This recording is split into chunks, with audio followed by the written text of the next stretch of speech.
అకస్మాత్తుగా మార్కండేయ మహర్షి వచ్చారు. మిగిలిన మహర్షులు ఒకెత్తు, మార్కండేయ మహర్షి ఒక్కరూ ఒకెత్తు. ఎందుచేత అంటే ఆయన ఎన్ని యుగాలు చూశాడు, ఎన్ని కల్పాలు చూశాడు, ఎన్ని కల్ప సంధులు చూశాడు, ఎన్ని ప్రళయాలు చూశాడు, ఎన్ని ప్రళయాల తర్వాత పరమేశ్వరుడు ఎక్కడ ఎలా పడుకుంటాడో చూశాడు. అందుకే ఆయన నోటి వెంట ఏదైనా వచ్చింది అంటే ఇక దానిని మించిన సత్యం లోకంలో ఇంకోటి ఉండదు. వేదాంతములన్నీ చదువుకుంటే వచ్చేటటువంటి సారమేదో అది మార్కండేయ మహర్షి నోటి వెంట వచ్చేటటువంటి మాటలు. విశేషం ఏమిటంటే మార్కండేయ మహర్షి మాట్లాడుతున్నప్పుడు ధర్మరాజు గారు ఏ ప్రశ్నలు అడుగుతాడో ఆ ప్రశ్నలు ఆనాడు ధర్మరాజు గారికి కావు, ఎప్పటికీ ఎవరికైనా అవే ప్రశ్నలు. మార్కండేయ మహర్షి ఏ జవాబు చెప్తారో ఆ జవాబు మనసులో పట్టుకున్నవాడు ధన్యుడు. వాడి జీవితాన్ని దిద్దుకుని ఈశ్వరుడి వైపుకి నడవడం వాడికి తెలిసిపోతుంది. అందుకే మార్కండేయ మహర్షి రావడమే శుభశకునం. ఆయన రాగానే గబగబా వెళ్ళారు, అర్ఘ్యపాద్యాదులు ఇచ్చారు, ఆయన్ని కుశలం అడిగారు, గౌరవించారు, పూజించారు, కూర్చోపెట్టారు. కూర్చోబెట్టి కృష్ణ పరమాత్మ అన్నాడు, మీకు తెలియని విషయం లేదు. ఎందుకని? అంతటి శాశ్వతులు సనాతనులు వాళ్ళిద్దరే. ఒకటి కృష్ణుడు, రెండు మార్కండేయుడు, వీళ్ళిద్దరే. ఎందుకనంటే వాళ్ళిద్దరికే తెలుసు అన్నీ తప్ప ఇంకా మిగిలిన వాళ్ళందరూ ప్రళయంలో వెళ్ళిపోయేవాళ్ళే. ఎన్ని ప్రళయాలైపోయినా కూడా ఉండిపోయేటటువంటి వాడు కృష్ణ భగవానుడు, ఎన్ని ప్రళయాల తర్వాత ఉండేవాడు మార్కండేయుడు. వాళ్ళిద్దరూ కలిశారు అక్కడ. కలిసినప్పుడు కృష్ణ పరమాత్మ అడుగుతున్నారు మార్కండేయ మహర్షిని, నీ వంటి మహానుభావుడు వస్తే నీ వలన కొన్ని విషయములు తెలుసుకోవాలి. ఎందుకంటే ఇక నీకన్నా అనుభవశాలి లేడు, చూసినవాడు లేడు. కాలమునందు ప్రతివాడు ఎప్పుడో అప్పుడు పడిపోయిన వాడే. కాబట్టి అందరికీ అన్నీ చూసి తెలుసుకున్న వాళ్ళు అని చెప్పడం కష్టం. ఒక్క నీకే తెలుసు మార్కండేయ, రెండు నాకు తెలుసు ఆ మాట అనడం. కాబట్టి నీవు దేవతల గురించి, రాజుల గురించి, బ్రాహ్మణుల గురించి, పతివ్రతల గురించి చెప్పవలసింది అన్నాడు. ఎందుకది? కృష్ణుడు ఎందుకు ఆ మాట చెప్పమన్నాం అంటే వీళ్ళు ఎలా ఉంటే వీళ్ళ యొక్క తేజస్సు ప్రజ్వరిల్లుతుందో, ఆ తేజస్సుకి అంతులేని స్థితి ఎలా ఉంటుందో, దాని వలన ఎలా వశం చేసుకోవచ్చో, తేజస్సు ఎలా క్షయం కాకుండా ఉండాలో, ఆ స్థితిని పొందిన మహాపురుషులు ఎంతమంది ఉన్నారో చెప్పించడం కోసమని దేవతలు, బ్రాహ్మణులు, క్షత్రియులు, మహాపతివ్రతలు వీళ్ళకి సంబంధించిన విశేషాలు చెప్పవయా అని అడిగాడు. వెంటనే ఈలోగా నారద మహర్షి వచ్చారు అక్కడికి. ఇంకేమి, రావలసిన మహాపురుషులందరూ అక్కడే ఉన్నారు. మీరు ఒక్కసారి ఆలోచించండి, నిజంగా పాండవులు ఎంతటి ధన్యులు. రాజ్యం లేదేమో కానీ వాళ్ళు ఉన్నది కొన్ని వేల మంది నిత్యాగ్నిహోత్రీకులైన బ్రాహ్మణుల సమక్షంలో, వాళ్ళున్నది కామ్యక వనంలో, వాళ్ళున్నది కృష్ణ పరమాత్మ సమక్షంలో. వాళ్ళు అక్కడికి వచ్చింది మార్కండేయుడు, నారదుడు, పక్కనున్నది ధౌమ్యుడు మొదలైనటువంటి వారు. ఇప్పుడు అసలు వాళ్ళకి ఇంకా జీవితాన్ని చక్కదిద్దుకోవడానికి కావలసిన విషయాలన్నీ తెలిసిపోతాయి. ఒక 100 జన్మల పుస్తకాలు చదువుకుంటే కూడా అన్ని అయోమయం లేకుండా తెలుస్తాయో తెలియవో, మార్కండేయ మహర్షి మాట్లాడితే మాత్రం అంత స్పష్టంగా మాట్లాడతాడు, అన్ని విషయాలు చెప్తాడు. అటువంటి మహానుభావుడు వచ్చాడు. పక్కన నారద మహర్షి కూడా ఉన్నారు. ఆయనకి అర్ఘ్యపాద్యాదులు ఇచ్చారు, కూర్చోబెట్టారు, పూజ చేశారు. పెడితే ధర్మరాజు గారు మార్కండేయ మహర్షిని ప్రశ్న వేశాడు. అన్నాడు, కడగి ధర్మముతోడ నడచచు ఏమిట్లు దందడి దుఃఖంబు పొందుటయును, ఏపున ఎప్పుడూ పాపంబు చేయుచు ధృతరాష్ట్రజులు సుఖోన్నతులగుటయును, కని ఈ విపర్యమునకు నేనూహింతు బాయక నరుడిపుడు చేయు కర్మమున ఫలమిందు పొందునో, పరలోకంబునందు పొందునో, ఇందునందుగనునో, విశ్వకర్త అయిన ఈశ్వరుగానని పురుషు కర్మఫలము పొరయకున్నే, ఎడలితోన కృతము వెడలిపోవునో, ఇది తెలియవలయు నాకు అలఘు పుణ్య. ఆనాడు ధర్మరాజు గారు అడిగాడు. ఈనాటికి ఈ ప్రశ్న ఎందరి మనసుల్లోనో. అందుకే ఆరణ్య పర్వం ప్రశ్నోపనిషత్తు. ఇందులో ఆయన అంటున్నాడు, మేము ధర్మాన్ని పట్టుకున్నాం, ధర్మాన్ని విడిచిపెట్టేశారు ధర్తరాష్ట్రుడు, దుర్యోధనాదులు. ధర్మాన్నే పట్టుకున్న మేము కష్టాల పాలయ్యాం. అధర్మాన్నే పట్టుకున్నటువంటి ధృతరాష్ట్రుడి బిడ్డలు చక్కగా రాజ్యవైభవాన్ని అనుభవిస్తున్నారు. నాకు ఒక అనుమానంగా ఉంది. ఇది ఉన్నంతసేపు ధర్మాచరణమునందు పరిపూర్ణమైన పూనిక నిలబడడం కష్టం అవుతుంది. కాబట్టి వాళ్ళు ఎందుకంత గొప్ప వాళ్ళు అవుతున్నారు? ధర్మాన్ని పట్టుకుని కూడా మేము ఎందుకు ఇన్ని కష్టాలు పడుతున్నాం? నాకు ఇది ఎన్ని రకాలుగా ఆలోచించినా ఈ విపర్యయమునకు నేను ఊహింతూ నాకు ఈ అయోమయం ఏమిటో అర్థం కావట్లేదు. ఇప్పటికీ కొంతమంది అంటారు, యాండి ఎప్పుడు పూజ చేయడు, పునస్కారం చేయడు, నమస్కారం చేయడు, ఓ గుళ్ళోకి వెళ్ళడు, ఎవరికి దండం పెట్టడు, కనబడ్డ వాళ్ళందరినీ దెబ్బలాడతాడు, చెయ్యరాని అకృత్యాలన్నీ చేస్తాడు. అదేంటంటే అలా వెలిగిపోతున్నాడు ఆయన. ఆ ధర్మం పట్టుకున్నవాడు పాపం నీతిని నిజాయితీని నమ్ముకున్నవాడు ఏమిటంటే అలా అయిపోయాడు. అసలు ఈశ్వరుడు ఉన్నాడా అంటుంటారు. ఈ ప్రశ్నే ధర్మరాజు గారు అడిగాడు. మార్కండేయ మహర్షిని అడుగుతూ ఇంకొక గొప్ప అనుమానాన్ని కూడా జోడించాడు. ఒకవేళ నాకు అనుమానం, బాయక నరుడిప్పుడు చేయు కర్మమున ఫలం ఇందు పొందునో పరలోకంబునందు పొందునో ఇందునందుగనునో. ఇప్పుడు మేము ధర్మాన్ని పట్టుకున్నాం కదా, ధర్మానికి వచ్చేటటువంటి ఫలితం ఇక్కడ రాకుండా ఒకవేళ పరలోకంలో వస్తుందా? అంటే ఇక్కడ మేము ఈ రాజ్యం పొందడం అన్నది లేకుండా చచ్చిపోయిన తర్వాత స్వర్గానికి వెళ్తామా? ఒకవేళ స్వర్గానికి వెళ్ళడం కాకుండా మేము పట్టుకున్న ధర్మం, మేము చేసిన పుణ్యాల వల్ల ఇక్కడ రాజ్యం ఒకటే వచ్చి ఇక్కడ స్వర్గం రాకుండా పోతుందా? లేకపోతే పుణ్యకర్మ చేయడం వల్ల ఇక్కడ రాజ్యం అక్కడ స్వర్గం కూడా వస్తాయా? లేకపోతే ఈ శరీరంతో చేసిన పుణ్యం, ఈ శరీరంతో చేసిన పాపం ఈ శరీరంతోనే పోతాయా? విశ్వకర్త అయిన ఈశ్వరు కానని పురుషు కర్మ ఫలము పరయకున్నే.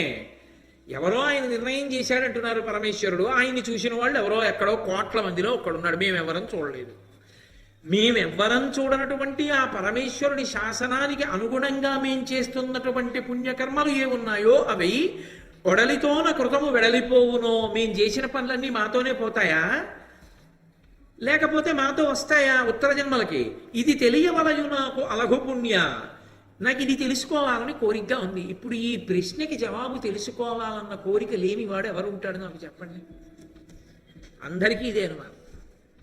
అంటే మహానుభావుడు మార్కండేయుడు మాట్లాడడం మొదలుపెట్టాడు. ఆయన అన్నాడు, మనుజులు పుణ్యపాపములు మానక ఇట్లొనరించుచున్ తుదిన్ తనువు తొరంగిపోవు నెడ తప్పదు నిడయమూల కర్మమున్ వెనుకన ఏగి భూరి సుఖ విస్మృతియున్ పటు దుఃఖ దైన్యమున్ దనుకగ చేయు క్రమ్మరగదాన ఒనర్చు భవంబు దేహికిన్. మార్కండేయుడు సిద్ధాంతం చేసి చెప్తున్నాడు ఆయన. ఓ ధర్మరాజా, నేను చెప్పిన విషయాన్ని బాగా పట్టుకో. ఈ ప్రశ్న ఎప్పుడు ప్రారంభమైందో చెప్పనా? మొట్టమొదట బ్రహ్మగారు సృష్టి చేసినప్పుడు మనుష్యులకు ఈ ప్రశ్న రాలేదు. ఎందుకు రాలేదు అంటే, భగవంతుడు సృష్టి చేసి మీరు ఇలా బ్రతకండి అని కూడా చెప్పాడు. తండ్రి బిడ్డల్ని కంటాడు, కానీ ఒరే మీ ఇష్టం వచ్చినట్టు చేసుకోండి అని వదిలేడు. పశ్చిమ దేశాల్లో లాగా ఒరే ఇలా ఉండండి అని చెప్తాడు. ఇలా చదువుకోండిరా, ఇలా ఉండండిరా అంటాడు. ఇలా ఉండండిరా అని తండ్రి ఎంతకాలం చెప్పగలడు? ఎంతకాలం ఇలా చేయి చూపించగలడు? మహా అయితే ఓ 16-18 ఏళ్ళు వచ్చే వరకు. ఆ తర్వాత తండ్రిని చెయ్యి పెట్టి తోస్తే తండ్రి పడిపోతాడు, కొడుకు నిలబడతాడు. ఇక తండ్రి ఏం చెప్తాడు? తండ్రి చెప్పినది కొడుకు వింటే కొడుకు పాడైతే తండ్రి తప్పు, తండ్రి చెప్పినది విని పాడైన కొడుకు ఉంటాడు. కానీ పరమేశ్వరుడు చెప్పినట్టు బ్రతకడం వస్తే మనిషి పాడై ఉండేవాడు కాదు. మొట్టమొదట్లో ఈశ్వరుడు మనుష్యుల్ని సృష్టించి ఇలా బ్రతకండి అని వేదం ఇచ్చాడు. వేదంలో ఎలా బ్రతకమని చెప్పారో మనుష్యులందరూ అలాగే బ్రతికారు కాబట్టి వాళ్ళు ఎప్పుడు నిర్మలమైనటువంటి మనస్సుతో ఉండేవారు. మా ఇష్టం వచ్చిన పని మేము చేయలేదు, వేదంలో ఎలా బ్రతకమన్నారో మేము అలా బ్రతుకుతున్నామని నిర్మలమైన మనస్సుతో ఉన్నారు. ఎప్పుడూ సత్యం పలికేవారు. దాని వలన జ్ఞానమును కలిగి ఉండేవారు. దేవతలతో పాటే వాళ్ళు కూడా ప్రయాణం చేస్తూ దేవలోకాలకు వెళ్ళి వస్తుండేవారు. అంతేకాదు కొన్ని వేల మంది కొడుకుల్ని కనేవారు. కొన్ని వేల సంవత్సరములు ఈ భూమి మీద బ్రతికారు. దశరథ మహారాజు గారు 60,000 సంవత్సరములు బ్రతికాడు. వాళ్ళు కామమునకు క్రోధమునకు వశులయ్యేవారు కాదు. కానీ క్రమక్రమంగా మనుష్యుల యందు ఎటువంటి పద్ధతి బయలుదేరిందంటే, భగవంతుడు చెప్పినట్టు మేమెందుకు బతకాలి? అని వేదాన్ని పక్కన పెట్టేసి ఎవడిష్టం వచ్చినట్టు వాడు బ్రతకడం మొదలుపెట్టాడు. వేదంలో ఏం చెప్పారో అలాగే బ్రతుకుతామన్నవాడు లేడు. ఎవడి చిత్తం వచ్చినట్టు వాడు బ్రతకడం మొదలుపెట్టాడు. ఎప్పుడైతే అలా బ్రతకడం మొదలుపెట్టారో మనస్సునందు నైర్మల్యము దూరమైపోయింది. కామక్రోధ లోభమద మోహమాత్సర్యములకు అరిషడ్వర్గములకు వశులైపోయారు. అలా వశులైపోగానే తేజస్సు క్షయమైపోయింది. క్షయమైపోగానే ఆయుర్దాయాలు తగ్గిపోయాయి, బిడ్డలు తగ్గిపోయారు. ఎక్కడ చూసినా ఎవరు ఇంకొకళ్ళని ఎలా మోసం చెయ్యొచ్చు అన్న ఆలోచనలే బయలుదేరిపోయి, ఈ బయలుదేరిపోయిన కారణం చేత అందరూ ధర్మాన్ని పట్టుకున్న వాళ్ళు లేరు. కొందరు ధర్మాన్ని పట్టుకున్నారు, కొందరు ధర్మాన్ని వదిలేశారు. వదిలేసేటప్పటికి ధర్మాన్ని వదిలిన వాడు బాగున్నాడు, ధర్మాన్ని పట్టుకున్న నేను పాడయ్యాను కదా అన్న అనుమానాలు బయలుదేరడం దగ్గర ఈ ప్రశ్న వచ్చింది. కాబట్టి భగవంతుడు ఎలా బ్రతకమన్నాడో అలా బ్రతికి ఉంటే ఎప్పటికీ వాడు ఈశ్వరానుగ్రహాన్ని పొందుతాడు. దానికే ధర్మం అని పేరు. భగవంతుడు చెప్పినట్టు బ్రతకడం. నేనొక్క మాట చెప్తాను చూడు ధర్మరాజా. మనుజులు పుణ్యపాపములు మానక ఇట్లొనరించుచున్ తుదిన్ తనవు తొరంగిపోవునెడ తప్పదు నీ ఎడమోలె కర్మమున్ వెనుకన ఏగి భూరి సుఖ విస్మృతియున్ పటు దుఃఖ దైన్యమున్ ననుకగ చేయు. మనుష్యుడు ఒక శరీరాన్ని పొందుతాడు. మిగిలిన శరీరాలు పాపము పుణ్యము చెయ్యడానికి అధికారంతో ఉండవు. ఎందుకంటే వాటికి ధర్మం ఒక్కటే ధర్మం ఉంటుంది, జంతు ధర్మము. మీరు ఈ విషయాన్ని చాలా గంభీరమైనటువంటి విషయాన్ని మార్కండేయుడు ప్రస్తావన చేస్తున్నాడు. అసలు నా ఉద్దేశ్యంలో అయితే నేను గొప్ప కోసం చెప్తున్నాను అనుకోకండి, నేను ఒక యథార్థం చెప్తున్నాను. కొన్ని కోట్ల కోట్ల కోట్ల జన్మలు అయిపోయిన తరువాత మాత్రమే ఇలాంటి విషయాలు వినే అధికారాన్ని పరమేశ్వరుడు ఇస్తాడు. ఎందుకంటే అది పెద్ద పెనుమలుపుకి కారణం అవుతుంది జీవితంలో. ఆయన చెప్తున్నాడు మార్కండేయుడు, మిగిలినటువంటి వాటికి ధర్మము అన్న మాట లేదు. పశువులు పక్షులు ఇవన్నీ ఉన్నాయనుకోండి, ఒకటే ధర్మం, పశు ధర్మం. గోశాల్లో ఒక ఆవు గిత్తతోడని పెడుతుంది. ఆ గిత్తతోడ పెరిగి పెద్దదవుతుంది. ఓ 2-3 ఏళ్ళు వచ్చాయనుకోండి, ఆ గిత్తతోడకి అది ఎద్దు అవుతుంది. ఆ ఎద్దు ఏ ఆవు తనకి జన్మనిచ్చిందో ఆ తల్లితోనే పొల్లుతుంది, దూడని కంటుంది. అప్పుడు మీరు దోషం పట్టకూడదు. పశుధర్మం దానికి అంతే ధర్మం. ఆ ఆవు దూడని కుక్కలు పీకేస్తాయి. మన గోశాలలో ఉంది ఇప్పుడు ఒక దూడ, కొత్తగా పుట్టినటువంటి దూడని కుక్కలు పీకేసి చెవు కొరికేసాయి, పడగొట్టి చంపైపోతే ఇక్కడ ఉన్న పెద్దలు ఎవరో ఆ కుక్కల్ని తరివేసి అది ఎక్కడ పుట్టిన దూడో ఏమిటో తెలియకపోతే తీసుకొచ్చి మన గోశాలకు అప్పచెప్పారు. దానికి మొదట్లో గడ్డి పరకలు కూడా నవలడం రాకపోతే పాలు తీసుకొచ్చి గిన్నెలో పోసి పట్టించి తాగించి బతికించారు. ఇప్పుడు చక్కగా అది ఆవుల దగ్గర చేరి గడ్డి పరకలు తింటుంది. వాటికి ఎంత న్యాయం తెలుసో. ఏ ఆవు దాని దగ్గరికి వచ్చినా అది కాదంటలేదు. అన్ని ఆవులు దాన్ని ఆదరిస్తున్నాయి, తల్లి లేని పిల్ల అని. అది ఇప్పుడు గడ్డి పరకలు కొరుక్కు తింటుంది. దానికి జోడు అదే రంగులో ఇంకొకటి పుట్టింది మాట. కాబట్టి పశువులకు ధర్మం. కుక్కలు ఆవు దూడని పీకేసాయి కదా, కుక్కలకు పాపం వస్తుందా అంటే రాదు. అది పశుధర్మం. పశుధర్మో నమీ ప్రీతిం అంటుంది దేవి భాగవతంలో సత్యవతీదేవి. పశువులకు ధర్మం ఒక్కటే, దానికి ఏ ఆలోచన వస్తే అది చెయ్యవచ్చు. అందుకే పాపము పుణ్యము దానికి లేదు. కుక్క పందిపిల్లని పీకేస్తే కుక్కకి పాపం వస్తుందా అంటే రాదు. కారణం దానికి పశుధర్మం. అది ధర్మం మారేది ఎవరికంటే మనుష్యుడు. మనుషుడి ధర్మం పశుధర్మంలా ఉండదు, అస్తమానం మారుతుంది. నేను అస్తమానం మీతో ఈ విషయం మనవి చేస్తూ ఉంటాను. క్షణక్షణం మారిపోతూ ఉంటుంది. నేను ఇంటికి వెళ్ళి కూర్చున్నాను అనుకోండి, ఏదో నా మనసుకి తోచినవి ఏవైనా మాట్లాడచ్చు నా భార్యా బిడ్డలతో. నేను ఇక్కడ కూర్చున్నాను అనుకోండి, అలా మాట్లాడకూడదు. వేదము యొక్క చట్రములోకి ఏది ఇముడుతుందో అదొక్కటే మాట్లాడాలి తప్ప నా సొంతానికి తోచింది నా ఇష్టం వచ్చింది మాట్లాడే అధికారం నాకు లేదు. ఎందుకంటే నేను చెప్పింది శాస్త్రీయమని నమ్మి మీరు వింటున్నారు. వింటున్నప్పుడు నా వాక్కు అశాస్త్రీయంగా ఏదీ ఉండడానికి వీల్లేదు. శాస్త్రబద్ధము కానిది నా పుర్రెకి తోచింది నేను మాట్లాడకూడదు. అది శాస్త్ర విహితమైతేనే నేను చెప్పవలసి ఉంటుంది. ఇక్కడ ధర్మం ఇక్కడే, ఇంట్లో ధర్మం ఇంట్లో. నా భార్య ముందు నించుంటే నా ధర్మం వేరు, నా కూతురు ముందు నించుంటే నా ధర్మం వేరు, నా తండ్రి ముందు నించుంటే నా ధర్మం వేరు, నా కొడుకు ముందు నించుంటే నా ధర్మం వేరు. ధర్మం ప్రతి క్షణం మారేది, మనుష్యులకు మారుతుంది. ఓ ధర్మరాజా, ఆ ధర్మాన్ని పట్టుకోవలసినటువంటి వాడు మానవుడు. ఆ ధర్మాన్ని పట్టుకోవడానికి కానీ పట్టుకోకుండా ఉండడానికి కానీ అభ్యంతరం ఈశ్వరుడికి ఉండదు. ఎందుచేత అంటే ఈశ్వరుడు ఈ శరీరాన్ని నిర్మాణం చేసి బుద్ధినిస్తాడు, మిగిలిన ప్రాణులకు ఉండదు. బుద్ధినిచ్చి శాస్త్రాన్ని ఇస్తాడు. ఈ రెండిటితో పాటు గురువునిస్తాడు. బుద్ధి, శాస్త్రము, గురువు. నీకు తెలియదు, వేదం చదువుకోలేదు. శృతి తెలియకపోతే స్మృతి తెలుసుకో. స్మృతి తెలియదా, పురాణం తెలుసుకో. పురాణం కూడా తెలియదా, పెద్దల యొక్క ఆచారం ఎలా ఉంటుందో చూడు. పెద్దలు ఎలా ప్రవర్తిస్తారో అలా ప్రవర్తించు, శిష్టాచారం. తప్ప అసలు నాకేమీ తెలియదు, నా ఇష్టం వచ్చినట్లు ప్రవర్తిస్తాననడానికి మాత్రం అవకాశం లేదు. అయినప్పుడు భగవంతుడు నిన్ను బుద్ధి ఇచ్చి విడిచిపెట్టిన తరువాత నువ్వు ఏది చేస్తున్నా ఆయన జోక్యం చేసుకో, ఊరుకుంటాడు. ఊరుకుని సర్వోత్కృష్టమైన జన్మ మానవ జన్మ. ఇక్కడికి వచ్చిన తరువాత ఒక లక్షణం ఉంటుంది. దీనికి ఒక గొప్పతనం ఉంది. దీని గొప్పతనం ఏమిటంటే ఇంతకుముందు చేసిన పాపాలని దీంతో కడగచ్చు. అది ఇతర శరీరాలతో సాధ్యం కాదు. ఈ శరీరంతో నేను ఎన్నో పాపాలు చేశాను, గతంలో చేశాను కాబట్టే ఇప్పుడు ఈ శరీరంతో ఉండి నాకు కళ్ళతోడుంది. నేను గత జన్మలలో ఏవో పాపాలు చేశాను అనడానికి పరమ సాక్ష్యం నా కళ్ళజోడు. నా కళ్ళజోడు ఎందుకు రావాలి? నాకు కళ్ళజోడు లేకుండా చదవగలగాలిగా. ఈ కళ్ళజోడు కనపడలేదనుకోండి, ఏ కారణం చేతనైనా తబ్బిబ్బైపోయాను. ఏం కనపడుతుంది నాకు? ఏం చదువుకుంటాను నేను చదువుకోలేను, కుదరదు. యథార్థంగా ఒకసారి నాకు అలా జరిగింది. రైల్లో ప్రయాణం చేస్తున్నాను ఒక్కడనే. అకస్మాత్తుగా నా దగ్గరికి వచ్చి టీటీ అన్నాడు, మీకు ఏసీలోకి మారిపోయింది, మీది ఏదో అప్గ్రేడేషన్ జరిగింది, మీరు ఫలానా చోటుకి వెళ్ళండి అని రాసి ఇచ్చాడు. నేను ఎందుకో పడుకుండిపోయిన వాడిని ఈ కళ్ళజోడు ఎక్కడో పెట్టాను. గబగబా లేచి పెట్టి అవి పట్టుకుని వెళ్ళిపోయాను అవతలకు వచ్చి. వెళ్ళిపోయిన బెర్త్ కోసమని టికెట్ మీద చూసా, కనపడలా. కళ్ళజోడు లేదురా అని మళ్ళీ వెనక్కి వచ్చా. కళ్ళజోడు వెతుక్కుందామంటే అందరూ లైట్లు ఆర్పేశారు. అప్పుడే ఆ బెర్త్ మీద ఇంకో ఆయన పడుకుండిపోయాడు. ఆయన కింద దూరి ముక్కలైపోయిందో తెలియదు, ఆ పౌచ్లో ఉండిపోయిందో తెలియదు.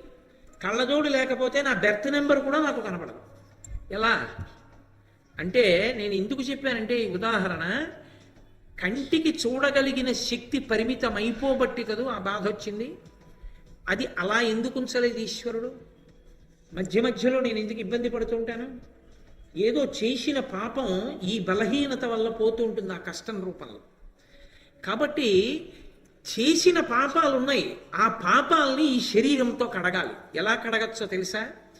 ఈ చేతితోనే ఇలా చూపించకు, ఈ చేతిని అని చూపించు. మీకేం పర్వాలేదు, నేనున్నాను అని కనీసం మాట సాయించేయి. ఈ చేతిని ఆపన్నులకు అందించు, ఈ చేతిని ఇలా పెట్టు. అందుకే భగవంతుడు ఈ చేతిని ఎప్పుడూ కూడా ఇక్కడికి వచ్చేటప్పటికీ ఇలా పెట్టడానికి వీలుగా ఇలా పెడుతుంది తప్ప ఈ చేతిని ఇలా వెనక్కి ఉంచేయడానికి, ఇక తిరగడానికి అవకాశం ఇవ్వాల. పాడైపోతావురా, ఇది వెనక్కి పోతే ఇలా ముందుకే వెళ్ళేట్టు చూసుకో, బతుకుతావు, బాగుపడతావు, గతంలో చేసుకున్న పాపాలు పోతాయి, ఇలా పెట్టడం నేర్చుకో అని. కాబట్టి ఇవి ముందు కొంగుతాయి శాస్త్రంలో. కాబట్టి శరీరంతో నువ్వు మళ్ళీ పుణ్యం చేస్తే శరీరంతో చేసిన పాపాలని తుడుచుకుంటావు. వాక్కుతో చేసిన పాపాలు ఉంటాయి, ఎవరినో నిందించావు, ఎవరినో బాధ పెట్టావు, నీ ఇష్టం వచ్చినట్లు మాట్లాడావు. ఇప్పుడు ఆ పాపాలన్నీ నోటితో మాట్లాడుతున్న మంచి మాటల వలన పోతాయి.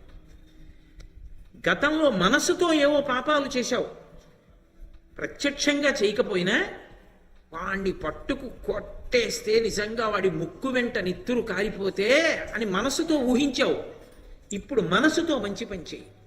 నువ్వు శరీరంతో వెళ్ళకపోయినా హోర్ర వానబడుతోంది.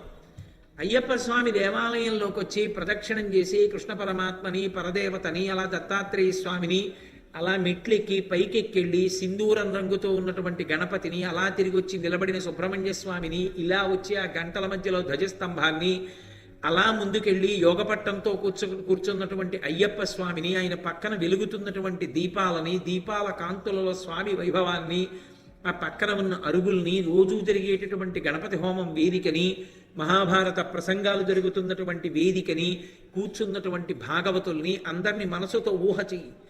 మంచి విషయాల్ని ఊహ చేస్తే ఆ ఊహ చేసినటువంటి కారణం చేత మనసుతో చేసినటువంటి పాపాలు పోతాయి. శరీరముతో చేసిన పాపములు పోగొట్టాలి, మనసుతో చేసిన పాపాలు పోగొట్టాలి, వాక్కుతో చేసిన పాపములు పోగొట్టుకోవాలి. ఇలా నువ్వు పోగొట్టుకోకుండా కొత్తవి తలకెత్తుకుంటే ఈశ్వరుడు ఏమండవు. ఎందుకురా అలా చేస్తావని ఆయన ఏమండవు. ఎందుకని బుద్ధినిచ్చి విడిచిపెట్టాడు. తండ్రి చదువుకోరా అని కాలేజీకి పంపించాడు, మానేసి వాడు సినిమాలు కడితే వాడు పాడైపోతే తండ్రి తప్ప? పాడైపోయిన జనుల యొక్క తప్పు కూడా అంతే. వేదం మీద విశ్వాసం లేకుండా ఈశ్వరుడికి దూరంగా జరిగిపోయి ఇష్టమొచ్చినటువంటి కర్మలన్నీ చేసేస్తే సనాతన ధర్మమునకు ఆయువు పట్టంతా ఈ పద్యమే. ఆ కర్మ పోదు, శరీరం పోతుంది ధర్మరాజా. ఈ శరీరం పడిపోతుంది ఎప్పుడో ఒకప్పుడు. 10 ఏళ్లకో 15 ఏళ్లకో 20 ఏళ్లకో పడిపోవాలి కదా. శరీరం అన్న తర్వాత అది శాశ్వతం కాదు కదా, అది పడిపోయి తీరుతుంది. మా తాతగారు వెళ్ళిపోలా, మా తండ్రి గారు వెళ్ళిపోతారు అందరూ. కాబట్టి శరీరం వెళ్ళిపోతుంది. కానీ శరీరం ఉండగా నువ్వు చేసిన కర్మ పోదు, ఆ ఫలితం వస్తుంది. వచ్చి దానిని బట్టి ఉత్తర జన్మలు సుఖము దుఃఖము నిర్ణయింపబడతాయి. సుఖం అంటే ఇంకా పైకి ఎక్కాలా, ఇక ఎక్కడానికి అవకాశం లేకుండా జారిపోవాలా, ఇక కర్తృత్వాధికారం ఉండదు, ఇక పాపము పుణ్యము చేసే అధికారం ఉండదు. ఉండకుండా పోవడమే మిగిలిన శరీరాల్లోకి వెళ్ళిపోవడం. ఇప్పుడు ఓ పిల్లి పరిగెత్తుకుంటూ ఇలా వచ్చేసింది అనుకోండి, గబగబా లేచి బయటికి తోలేస్తారు. ఓ కుక్క వచ్చి విందామని ఇలా కూర్చుంది అనుకోండి, బయటికి పంపించేస్తారు. అదే వాడు విన్నాడా వినలేదా, అర్థం చేసుకున్నాడా అర్థం చేసుకోలేడా వదిలేయండి. ఒక మనుష్యుడు వచ్చి కూర్చున్నాడు అనుకోండి, అంగీకరిస్తారు. అది మనుష్య శరీరానికి ఉన్నటువంటి గొప్పతనం. ఈ శరీరంలోకి వచ్చి నువ్వు ఏం చేసుకున్నా అదృష్టం ఇప్పుడే, దీంతోనే చెయ్యాలి. ధర్మరాజా, పరీక్ష గదిలోకి వెళ్ళినటువంటి వాడు 1 గంటన్నరో ఎంతో పరీక్ష గదిలో ఉంటాడు, అప్పుడు రాసిందే జీవితానికి భవిష్యత్తు. అలా ఇందులోకి వచ్చినటువంటి వాడు దీనితో సత్కర్మలు చెయ్యకపోతే ఉత్తర జన్మలలో పతనం అయిపోతాడు. దీంతో మంచి పనులు చేశాడు, దీంతో మంచి పనులు చేసిన వాడు ఎవరున్నాడో వాడు సద్గతులకి వెళ్ళిపోతాడు, వాడు మంచి గతులకి వెళ్ళిపోతాడు. కాబట్టి కర్మయే సుఖ దుఃఖములను నిర్ణయం చేస్తుంది. ఉత్తర జన్మలలో సుఖపడాలా దుఃఖపడాలా, మంచి జన్మలోకి వెళ్ళాలా చెడు జన్మలోకి వెళ్ళాలా, ఏ కర్తృత్వాధికారము లేనటువంటి భయంకరమైనటువంటి జన్మలలోకి వెళ్ళాలా, ఏది జరగాలి, ఈ జన్మలో నువ్వేం చేస్తున్నావు మనుష్య శరీరంతో, ఇది గమనిస్తుంటాడు ఈశ్వరుడు. నువ్వు ఏం చేస్తున్నా ఇది చెయ్యనడు, ఇది చెయ్యొద్దనడు. ఏం చేస్తున్నావో మాత్రం చూస్తూ ఉంటాడు. శరీర పతనానంతరము తీర్పు చెప్తాడు. అప్పుడు ఎవడి దారి వాడిది, అప్పుడు ఎవరి కొరకు ఎవరు ఉండరు. అంతవరకు ఎందుకండి, ఆఖరి ఊపిరి దాటిపోయిందంటే చాలు, ఇక ఎవరికెవరు. ఆ శరీరం దగ్గరికి వచ్చి ఎవడు నిలబడితే కన్ను విప్పినవాడు ఉన్నాడు, ఏది పెడితే తిన్నవాడున్నాడు, ఇంత దాచింది ఏది పోతే వాడు బెంగ పెట్టుకున్నాడు, పట్టుకెళ్ళి ఏ కట్టెలలో పెట్టి కాల్చేస్తే భగ్గున కాలిపోకుండా ఉన్నాడు. ఆ ఊపిరి ఉన్నంత వరకే అల్లరి. ఆ ఊపిరి ఉన్నప్పుడు నువ్వు ఎన్నో పెంచుకుని ఎవరి కోసమో అని చెయ్యరాని అకృత్యాలు చేస్తే ఈ కర్మఫలం వెంట వచ్చేస్తుంది. శరీరంతో చేసిన కర్మ శరీరంతో పోతుంది. శరీరం పోతుంది కానీ ధర్మరాజా కర్మ వెంట వస్తుంది. ఇది పునర్జన్మ సిద్ధాంతం. సనాతన ధర్మంలో నా ఒళ్ళు దగ్గర పెట్టుకున్నాను, నేను ఈ మాటలు నమ్ముతున్నానని గుర్తు ఏమిటో తెలుసా? బొట్టు పెట్టుకుంటారు. బొట్టు పెట్టుకున్నారు అంటే గుర్తు ఏంటంటే వారిని మీరు ఆదరించవచ్చు అని గుర్తు. వారు పునర్జన్మ సిద్ధాంతాన్ని అంగీకరించాడు, భగవంతుడు చెప్పిన మార్గాన్ని నమ్మాడు, మనుష్య శరీరపు యొక్క వైభవాన్ని గుర్తుపెట్టుకున్నాడు. అలా బొట్టు ఎవరు పెట్టుకుంటారో ఆజ్ఞాచక్రం ఉంటుంది, అక్కడ మనసు యొక్క శక్తి ఉంటుంది, పరదేవత యొక్క చిహ్నం బొట్టు. ఆ బొట్టు పెట్టుకుంటే మనసు పరిపరి విధములపై దోషభూయిష్టమైన జీవనం లేకుండా అమ్మవారు నియంత్రిస్తుంది, కాపాడుతుంది. అందుకని బొట్టు ఉంచుకుంటారు తప్పకుండా. బొట్టు ఉంచుకుంటేనే సనాతన ధర్మమును అంగీకరించినట్టు. అందుకే వేదమును ప్రమాణముగా అంగీకరించని వాళ్ళెవరూ బొట్టు పెట్టుకోరు.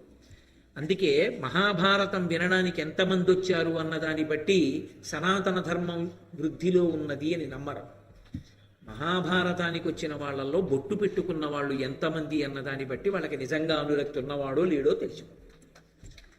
బొగ్గున కాలిపోయి దోషుడు బూడిదైపోయే శరీరంలో లలాటమునందు ఓ చిన్న బొట్టు పెట్టుకోవడానికి తన అందం ఏదో నాశనం అయిపోతుంది అనుకున్న వాడికి జీవితంలో అభ్యున్నత ఎక్కడి నుంచి వస్తుంది రమ్మంటే. కాబట్టి నాయన ఈ శరీరం పోతుంది కానీ కర్మఫలాలు పోవు, అవి వెనకాతల వస్తాయి. దాన్ని బట్టే సుఖ దుఃఖములు ఉంటాయి. కాబట్టి ఇక్కడ అక్కడ అని అడుగుతామే, ఇక్కడ అక్కడ కూడా సుఖమో దుఃఖమో నువ్వు పట్టుకున్న దాన్ని బట్టే ఉంటుంది. నువ్వు ప్రశ్నేశావు, దుర్యోధనుడు పట్టుకోలేదుగా ధర్మాన్ని, మరి సుఖంగా ఉన్నాడుగా అంటున్నావు. ఆరిపోయే దీపం చాలా ప్రకాశవంతంగా వెలుగుతుంది. మీరు ఎప్పుడైనా నీరాజనం చూడండి, నీరాజనం ఇచ్చేసి కింద పెట్టేసినప్పుడు నిధనం అయిపోయే ముందు నీరాజనం భగ్గున పైకి తేలుతుంది. అలా తేలిందంటే నిధనం అయిపోతుంది. ఎవడు తన యొక్క అధర్మాన్ని అనుభవించడానికి సిద్ధపడిపోతున్నాడో, ఇక కింద పడి పైకి లేవడో, ఇక వాడి ప్రయాణం కిందకో, వాడు కర్పూర జ్యోతి ఆఖరణ వెలిగినట్టు ఒక వెలుగు వెలుగుతాడు. ఆ వెలుగుని శాశ్వతమని భ్రమయకు ధర్మరాజా. శాశ్వతమైన వెలుగు ధర్మం పట్టుకున్నవాడు. ఇప్పుడు కష్టపడినట్టు కనిపిస్తుంది కానీ ధర్మం సుఖాన్ని ఇస్తుంది, ఇక్కడ అక్కడ కూడా. కానీ అది పట్టుకోని వాడు ఇక్కడ అక్కడ కూడా సుఖపడడం సరికదా. కీర్తివంతుడు కాలేడు, వాడిని ఆదర్శంగా ఎవరు చెప్పరు. కాబట్టి ధర్మరాజా అన్న పేరు ఎందరో పెట్టుకుంటారు, ఇక్కడే ఉన్నారు. కానీ దుర్యోధన అన్న పేరు ఎవరైనా పెట్టుకుంటారా? ఎవరు పెట్టుకోరు. ఎందుచేత? ధర్మాన్ని పట్టుకోలేదు కాబట్టి వాడి పేరు పెట్టుకోలేదు. ధర్మాన్ని పట్టుకున్నాడు కనుక ఆయన పేరు పెట్టుకున్నాడు. ఈ దేశంలో ఎప్పుడైనా అగ్రస్థానం దేనిది అంటే ధర్మానిది. కాబట్టి అవి పోయేటటువంటివి కావయా. ఎవడు ధర్మాన్ని పట్టుకున్నాడో వాడు గుండెల మీద చెయ్యేసుకుని ఉండొచ్చు. ఎందుకో తెలుసా?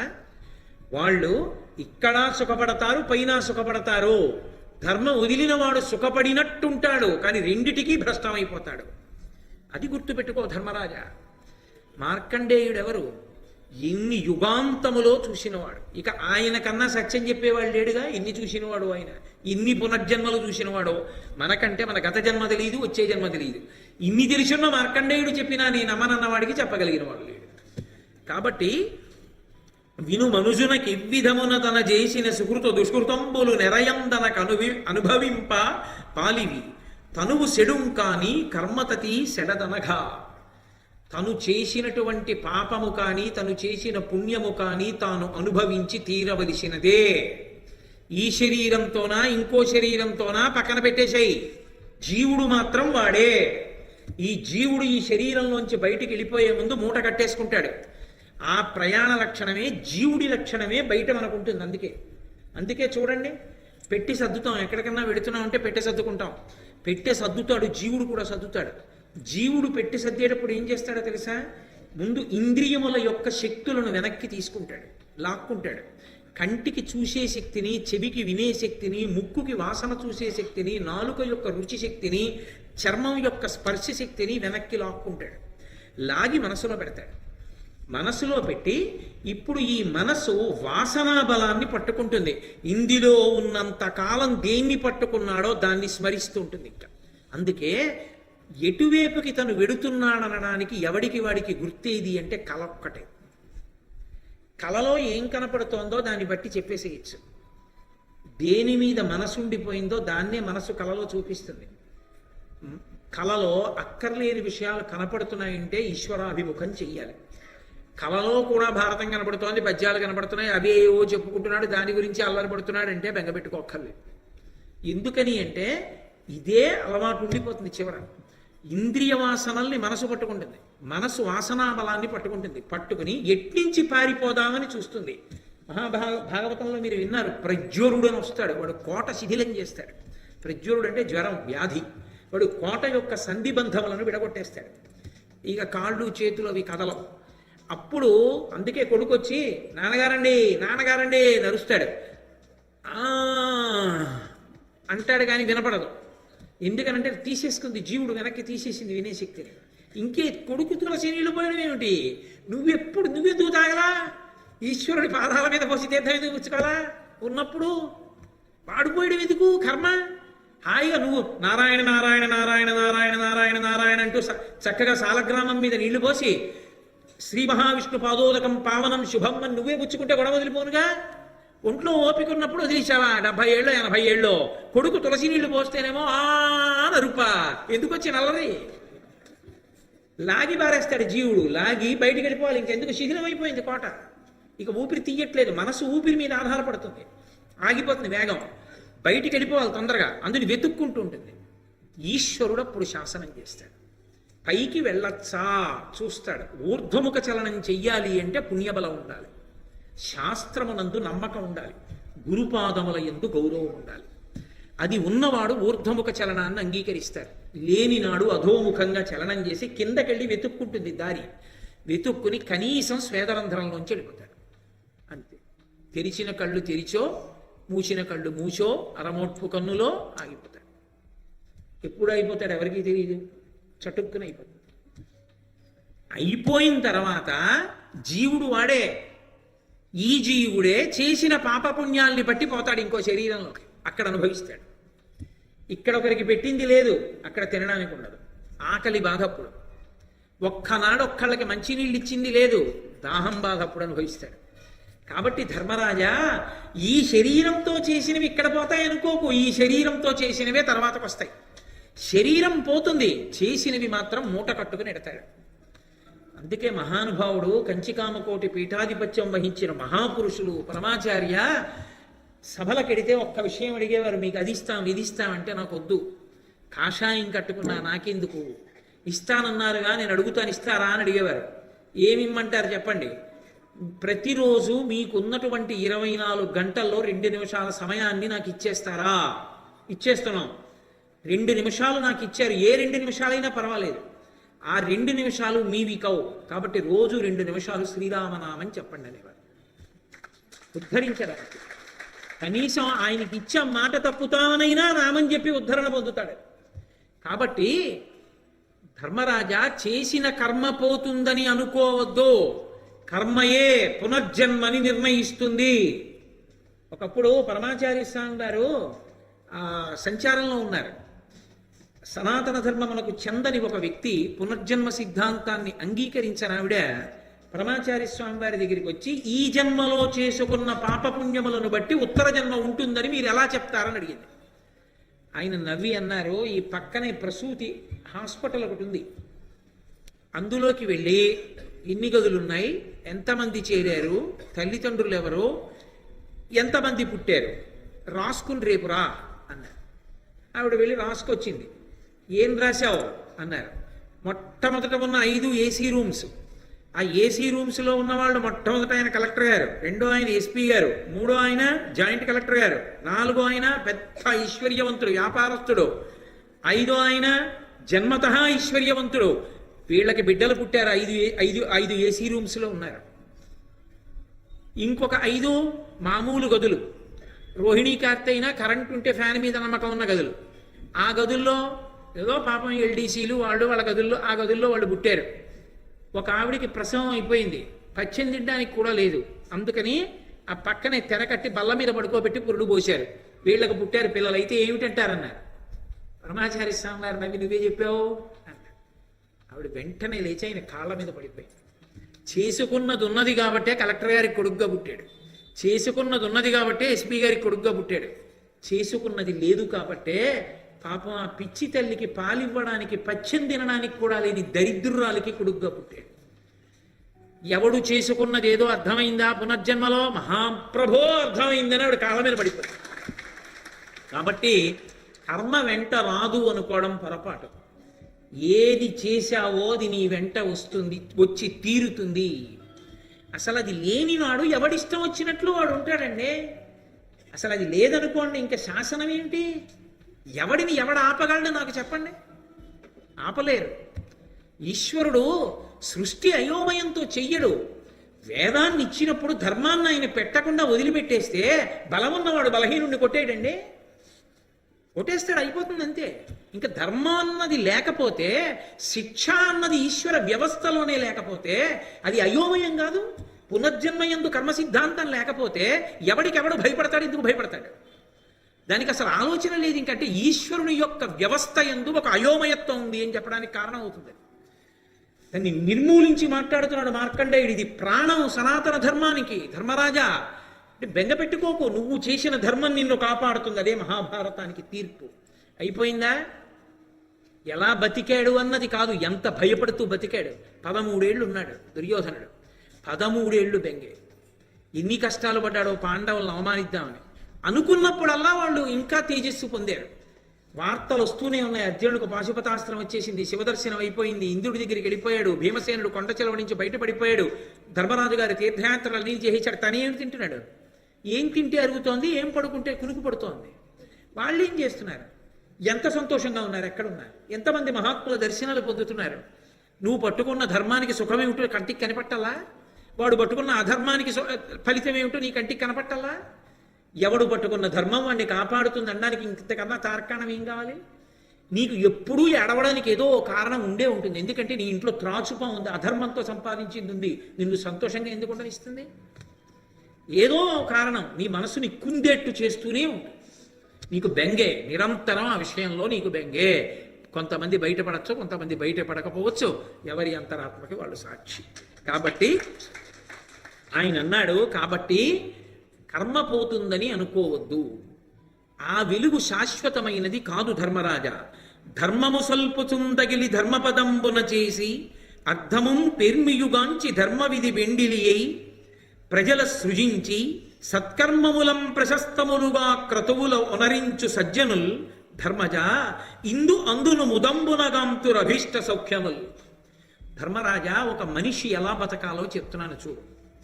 ధర్మము సల్పుచుం తగిలి ధర్మపదంబున చేసి, ధర్మాన్ని పెద్దల దగ్గర తెలుసుకుని ధర్మాన్ని పట్టుకుని ధర్మపదంలో ప్రయాణం చేస్తూ, అర్థము పేర్మియుగాంచి ధర్మ విధి, అర్థాన్ని డబ్బుని సంపాదించేటప్పుడు ధర్మంతో ముడిపడలేదు అన్న దాని మీద విర్రెక్కిపోకుండా వదిలి అవతల బారేసి, అది తెలియదు, చాలా మెత్తగా ఉంది, చాలా బాగుంది, పొడవుగా ఉంది అని పావుని జోలిలో పెట్టుకోవడం ఎలాంటిదో ధర్మంతో తెగిపోయిన అర్థాన్ని తెచ్చుకోవడం అంత ప్రమాదకరం. అది ఇప్పుడు కాదు, ఉత్తర జన్మలన్నిటినీ నాశనం చేసేస్తుంది. తెలియక అది ఏదో సంతోషం అనుకుంటారు ధర్మరాజా. కాబట్టి ధర్మమునందు నిలబడి అర్థమును ధర్మంతో ముడివేసి ధర్మబద్ధమైన అర్థాన్ని సంపాదించి ధర్మబద్ధంగా ఖర్చు పెట్టి పిండిలి అయి పెళ్లి చేసుకుని, ఏదో నాకు వైరాగ్యం అండి, అది విన్నానండి, ఇది విన్నానండి అని పెళ్లి చేసుకోనివాడు తాను పాడైపోవడం కాదు, తన పితృదేవతలు కూడా పాడైపోతారు. అగస్త్యుడంతటి వాడు పెళ్లి చేసుకున్నాడు. కాబట్టి పెళ్లి చేసుకు తీరి ప్రజలను సృజించి బిడ్డల్ని కని పితృణం తీర్చుకుని సత్కర్మములం ప్రశస్తములుగా క్రతువుల్ ఒనరించి సజ్జనులైనటువంటి వాళ్ళు తమకి ధార్మికంగా వచ్చిన దానితో సంతోషంగా కాలం గడుపుతూ, విశ్వనాథ సత్యనారాయణ గారి 1000 పడగల్లో ఓ మరచెంబు కోసం దంపతులు ఇద్దరూ మాట్లాడుకుని మురిసిపోయినట్టు చక్కగా ఉన్నదాంతో పరమ సంతోషంగా జీవనం చేస్తూ ఆనందంగా గడిపేస్తూ జీవనాన్ని క్రతువులు ఒనరించు సజ్జనులు, ఎప్పుడు ఈశ్వరుణ్ణి నమ్ముకుని హాయిగా ఓ దేవాలయానికి వెళ్ళడం, ఓ ప్రదక్షిణం చేసుకోవడం, ఓ నదిలో స్నానం చేయడం, యజ్ఞయాగాది క్రతువులు చేయడం, తను క్రతువులు జరుగుతున్న చోటికి వెళ్ళడం, చక్కగా ప్రదక్షిణం చేయడం, ఓ నమస్కారం చేయడం, భగవంతుని యందు భక్తితో ఉండడం నేర్చుకున్నవాడు ధర్మజ. ఇందునందును ముదంబునుగంతురభీష్ట సౌఖ్యముల్, ఇక్కడ పైన కూడా వాళ్ళ యొక్క సౌఖ్యానికి ఏమీ ఇబ్బంది రాదు. పరమేశ్వరుడు వాళ్ళని రక్ష చేస్తాడు. మీరు ఒక్క విషయం కొంచెం జాగ్రత్తగా ఆలోచించండి. నేను అన్న మాటని మీరు తొందరపడిపోయి ఇప్పుడే జవాబు చెప్పకండి. నేను మీతో ఒక్క మాట చెప్తాను, కొంచెం ఆలోచించండి. సౌఖ్యము అన్న మాటకి అర్థము ఇది ఉంటే సౌఖ్యము అని చెప్పడం లోకంలో ఎప్పుడూ సాధ్యం కాదు. ఎందుకో తెలుసా? ఒకటి ఉన్నవాడు అనుకుంటాడు ఇది ఉంది కాబట్టి సౌఖ్యంగా ఉన్నాను అనుకుంటాడు, కానీ తప్పది. సౌఖ్యము మనోభిప్రాయం, మనసుకి చెందినది. నీకు ఉన్నదానితో సౌఖ్యంగా ఉండడం నీకు అలవాటైపోతే నీకన్నా సుఖంగా ఉన్నవాడు లేడు. ఒకప్పుడు నాతో స్నేహితుడు అన్నాడు, చాలా పెద్ద ఐశ్వర్యవంతుడయ్యాడు, చాలా గొప్ప డిపార్ట్మెంట్లోకి ప్రవేశించాడు, చాలా పెద్ద ఆఫీసర్ అయ్యాడు, మంచి ఇల్లంతా ఏసీ, మంచి కళాత్మకంగా కట్టుకున్నాడు. నేను ఏదో మాట్లాడుతూ మేమిద్దరం కలిసి చదువుకున్న రోజులు ప్రస్తావన చేస్తే నాతో అన్నాడు, ఏమైనా చెప్పరా కోటేశ్వరరావు, నువ్వు కలిసి చదువుకున్న రోజుల్లో మాకేం ఉండేది కాదు కదూ, 2 గదులు ఇల్లేగా మాకు, 2 గదుల ఇంట్లో మాకు సీలింగ్ ఫ్యాన్ కొనుక్కోవడానికి డబ్బులు లేకపోతే టేబుల్ ఫ్యాన్ ఉండేది. ఆ టేబుల్ ఫ్యాన్ దగ్గర ఎవరు పడుకోవాలి అంటే ఎవరు ఒకళ్ళకే పెట్టుకుంటే ఇబ్బందని తలలు ఇలా మా అక్క తలపెడితే నేను ఇలా తలపెట్టి, మా తమ్ముడు ఇలా తలపెడితే మా అన్నయ్య ఇలా తలపెట్టి, అందరం తలకాయలన్నీ ఒక వరుస క్రమంలో పెట్టి ఆ తలలకి మధ్యలోకి వచ్చేట్టుగా టేబుల్ ఫ్యాన్ పెట్టుకుని ఆసిలేషన్ పెట్టకుండా అట్టే పెడితే అందరి ముఖాల మించి గాలి తగులుతుంటే అందరి తలలు ఇలా, నేను నా వెనక నా తమ్ముడు మా అక్క చెల్లి అలా పడుకున్నాం కదా.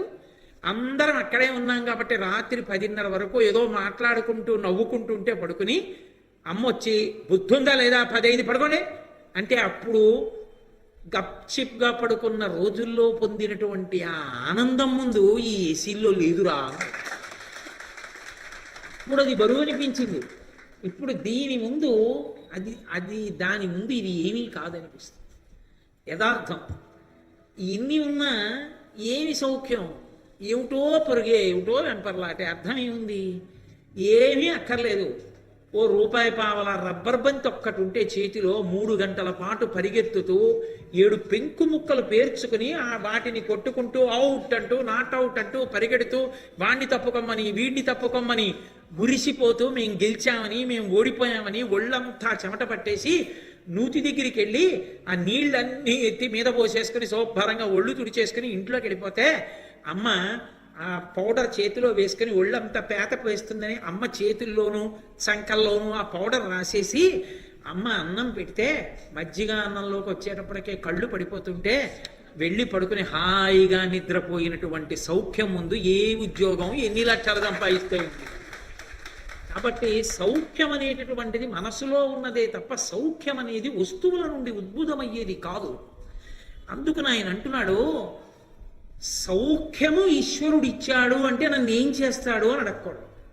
నేను బిల్ క్లింటన్ అవుతానండి, నేను అమెరికా అధ్యక్షుడిని అవుతానండి, భారతదేశానికి ప్రధానమంత్రిని అవుతానా అండి కాదు. నువ్వు తృప్తితో ఉంటావు. తృప్తిని మించిన ఐశ్వర్యం లేదు. తృప్తి లేక వెంపర్లాడుతున్నవాడు దరిద్రుడు. దరిద్రుడంటే ఎవరో తెలుసా? ఆకలేసి అన్నం తినలేనివాడు, అన్నం ఉన్నా ఆకలేస్తే తినడానికి సమయం లేనివాడు. ఇద్దరు దరిద్రుడు కాదా? ఆకలేస్తోంది, అన్నం తిందామంటే లేదు, దరిద్రుడు. ఆకలేస్తోంది, భార్య ఏమంటే అన్నీ వండానంది ఏంది, వ్యాపారంలో ఇంకో 10,000 కలిసి వస్తాయి, ఫోన్ వచ్చింది పరిగెడతాడు కాబట్టి తినడం. గబగబా వెళ్ళి మనవడు తింటుంటే ఏది కొత్త అవకాయ ముద్దోడు పెట్టరా గబగబా అని చెప్పి నోట్లో నవిలేసి రాత్రి తింటాలని పోతాడు. ఇప్పుడు తినలేదు, రాత్రి తింటామో నమ్మకమా. అప్పుడు వచ్చి ఇవాళ మధ్యాహ్నం అంతా ఎండలో తిరిగాను, వేడి చేసి కడుపులో గుడగొడలాడుతోంది, వచ్చేసారి తింటానులే అంటాడు. వీడు దరిద్రుడే, వాడు దరిద్రుడే. ఎవడు సౌఖ్యవంతుడు? ఎవడు హాయిగా ఉన్నదాంతో తృప్తి చెంది మధ్యాహ్నం 1 గంట ఇంటికి వచ్చి కడుపు నిండా అదినో 1/2 గంట పడుకుని లేచి వెళ్ళిపోయాడో వాడే అదృష్టవంతుడు. అది వాడికే వంట పట్టుకున్నాడు.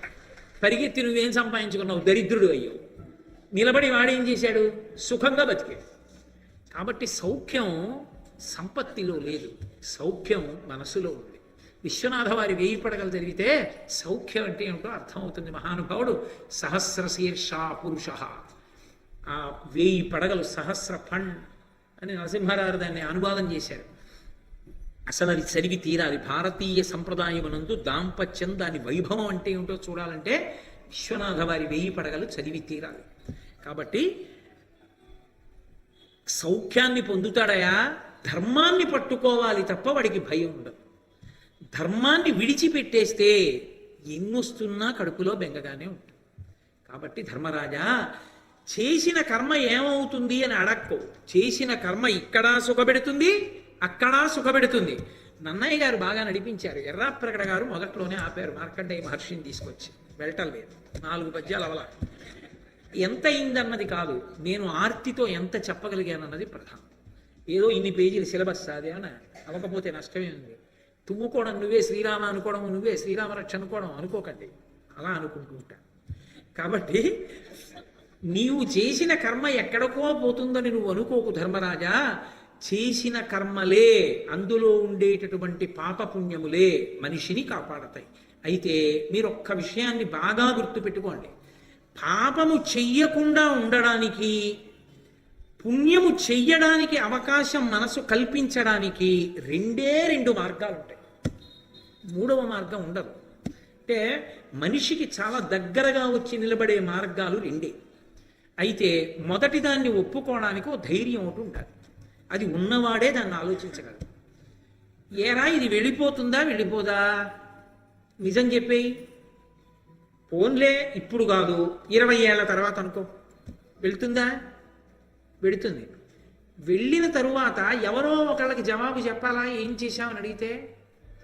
అంటే ఇది 2012, 2022, 2032, 2033 సంవత్సరానికి ఒక కొత్త శరీరంలోకి ఎడతాం. 2033లో పొందేటటువంటి కొత్త శరీరం ఎలా ఉండాలని అనుకుంటున్నావు? అంటే ఓ ప్రణాళిక ఇస్తుంది కదా.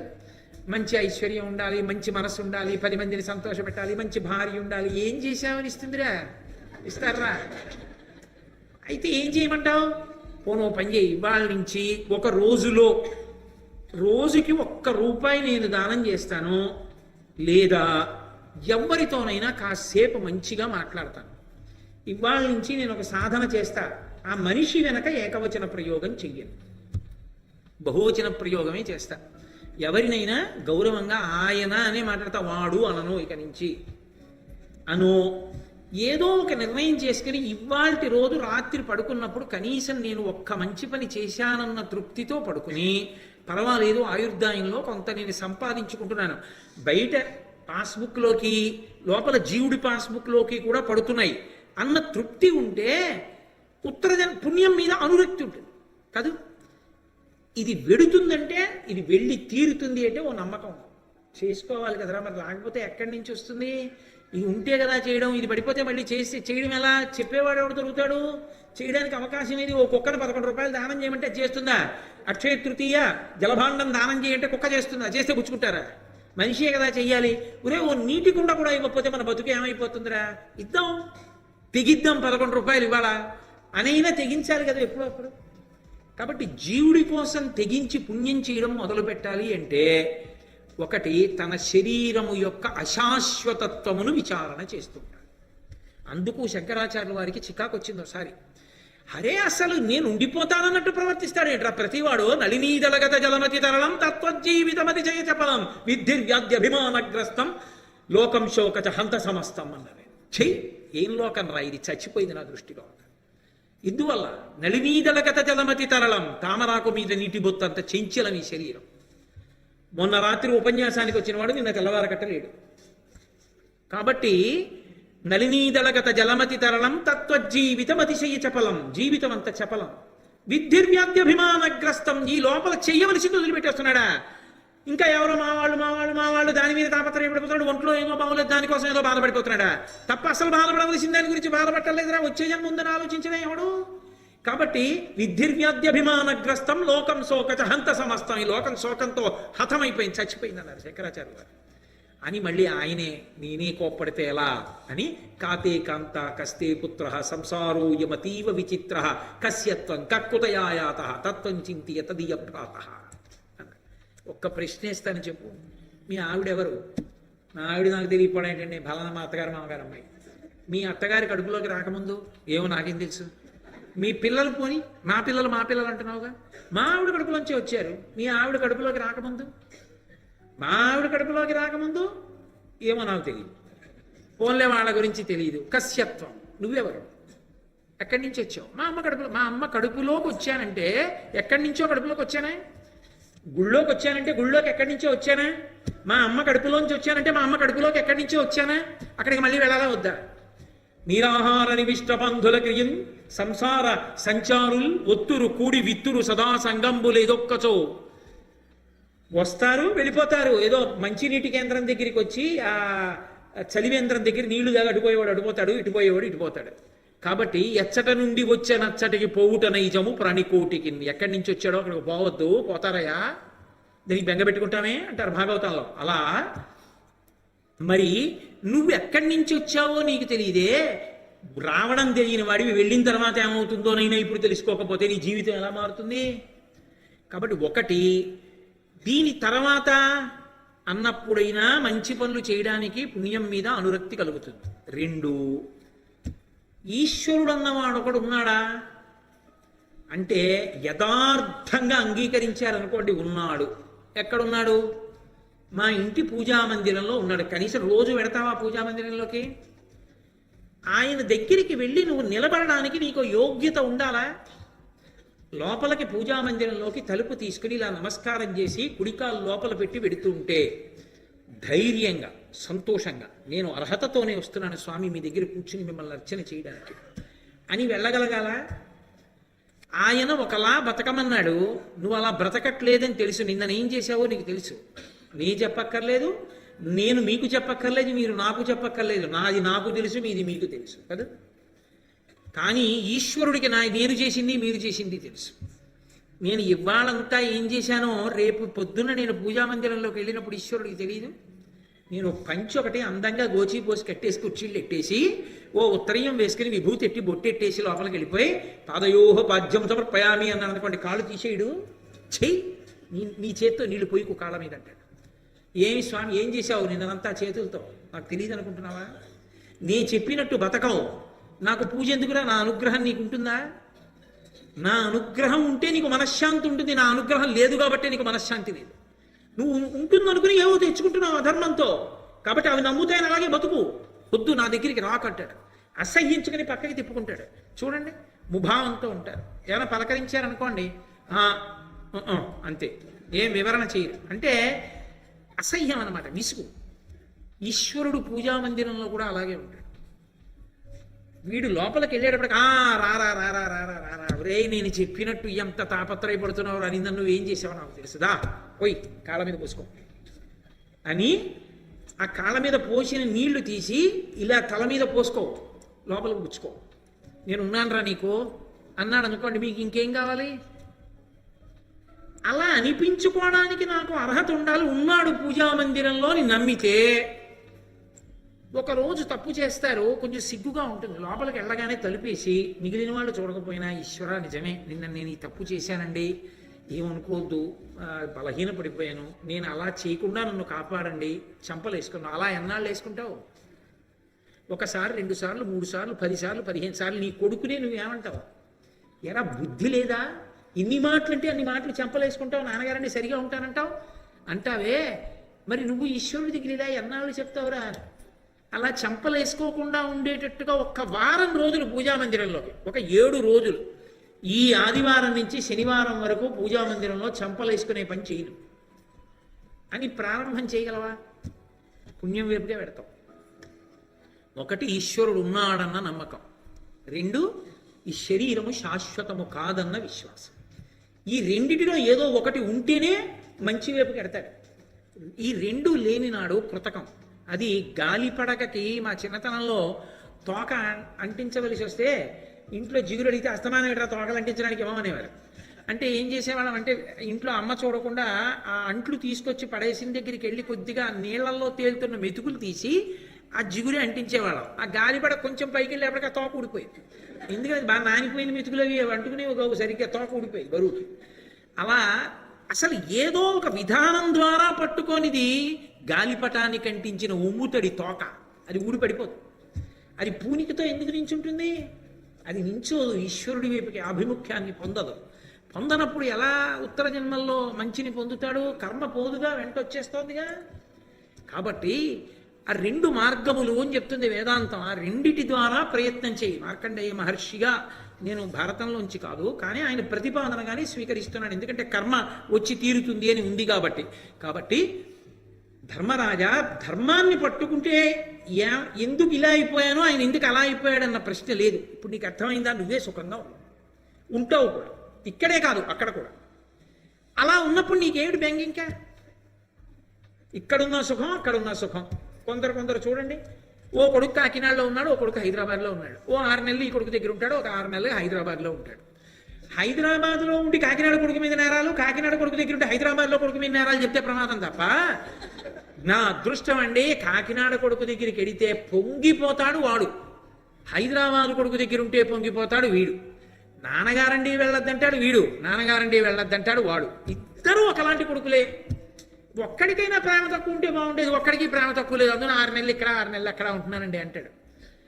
ఇక్కడైనా సుఖమే అక్కడైనా సుఖమే, ధర్మం పట్టుకుంటే నీకు ఇంకేం కావాలి? అది వదిలేసి ఇంకా బెంగెందుకు అసలు? అది వదిలేసి ఏమైపోతుందో ఎందుకు ఇది వదిలేసినా సుఖమే, హాయిగా ఇంతకన్నా అద్భుతమైన లోకంలో విహారం చేస్తావు. ఒకవేళ ఇక్కడున్న సుఖమే ధర్మమే పట్టుకున్నావు, ఈశ్వరుడి యొక్క రక్షణ ఉంది కాబట్టి ధర్మం పట్టుకుని సుఖపడతావా, ధర్మం వదిలేసి అక్కడ కూడా చెడిపోతావా సుఖంగా ఉన్నాను అనుకుని. రామకృష్ణ పరమహంస అంటారు, ఉంటే నేను చాలా బాగుంది నాకు ఏదో నవిలేస్తున్నాను నేను అనుకుని ఆ బ్రహ్మదండి ముళ్ళ కంప దగ్గరికి వెళ్ళి ఇంతంత ముళ్ళు తేరుంటాయి, దానికి దవడలు వేలాడతాయి, నవ్వుతుంది, అవి ఇలా పళ్ళల్లో గుచ్చుకుని రక్తం కారుతుంటే దానికి ఏదో చమ్మగా ఉన్నట్టు కొరుకుతూ ఉంటుంది. ఆఖరణ తీసేశాక విపరీతమైన పోటు వస్తుంది. చూడండి, గోకినప్పుడు బాగానే ఉంటుంది, గోకడం వదిలిపెట్టేసిన తర్వాత గోళ్ళు తగిలి నెత్తురు పైకి వస్తుంది, కండూతి అంటారు. అలా ఆ ఒంటికి ఆ ముళ్ళు కొరుకుతున్నప్పుడు బాగుంటుంది, ఆపేసిన తర్వాత నెత్తురు కనపడుతుంది పొదల మీద. అది అనుకుంటుంది, చిచి ఇక ఈ పొదల జోలికి వెళ్ళకూడదు, ఏమిటి అనుభవించాను, ఈ ముళ్ళు కొరికి బాగుంది అనుకున్నాను, ఎంత నెత్తురు పోయిందో పొదల మీద, ఎంత రక్తం పడిందో, ఇక కొరకను, ఎంత నొప్పుడుతున్నాయో దవడాలని పడుకుంటుంది. మర్నాటి పొద్దునకి దాని అదృష్టం ఏంటంటే ఆ దవడలని మామూలుగా అయిపోతాయి, కాసేపు మళ్ళీ కొరుకుతామని మళ్ళీ మొదలెడు.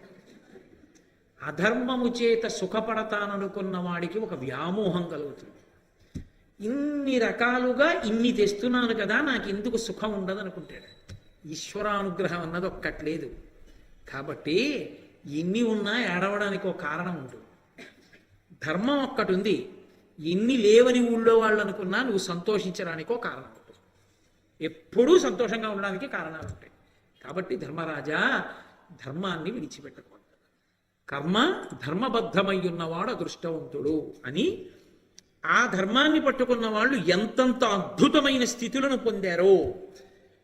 ఒక బ్రాహ్మణుడు, ఒక క్షత్రియుడు, ఎవరో బ్రాహ్మడే తరిస్తాడని మీరు అనుకోకండి. ధర్మరాజా, ఒక బ్రాహ్మణుడు ఏ స్థితిని పొందాడో, ఒక క్షత్రియుడు ఏ స్థితిని పొందాడో, ఆ ధర్మాన్ని పట్టుకున్న వాళ్ళు ఎవరెవరు ఎటువంటి స్థితిని పొందారో నీకు చెప్తా. యుగాల్లో ఇన్ని చూశాను కాబట్టి. మేము చేసే వీడియోస్ మీ మొబైల్ కి నోటిఫికేషన్ గా రావాలంటే సబ్స్క్రైబ్ చేసుకుని పక్కనే ఉన్న బెల్ ఐకాన్ కూడా యాక్టివేట్ చేసుకోండి.